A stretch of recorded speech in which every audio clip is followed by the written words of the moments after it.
So ito guys yung papalit natin na parts. Ano, 4 pin.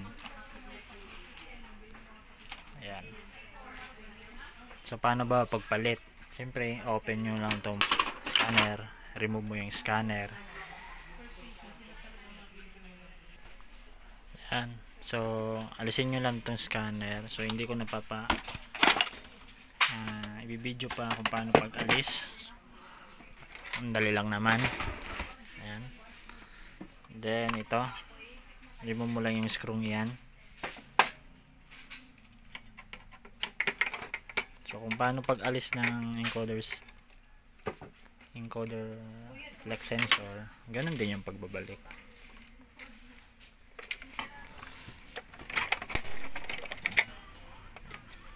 Then gutin mo lang dito, alisin mo yan. So alisin ko muna. Yun, so naalis ko na yung defective na part. Yan, makikita nyo ito yung part na may damage na. Yan, ito. Kita ba? Yan. Yan.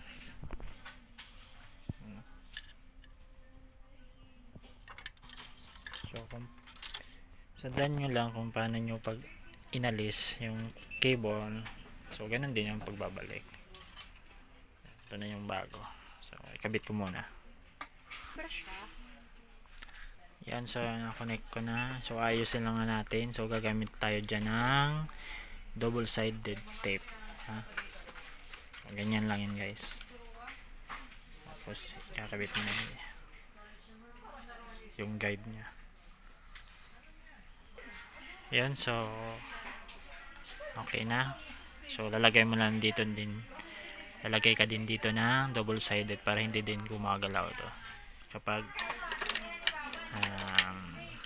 nagpi-print.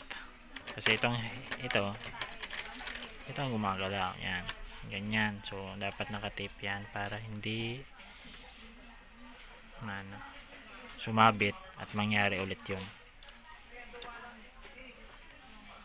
So fix ko muna. Yan, so guys, so okay na. Yan. Yan, so hindi yan sasabit na.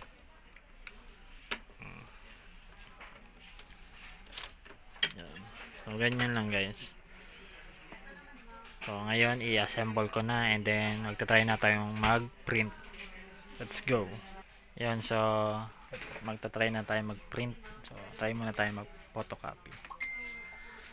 So kung tutuloy na ba ang pagkain ng papel. Yun. Yeah. Yun, so okay na guys. Ayan. Ayan, wala na yung error. So ayan.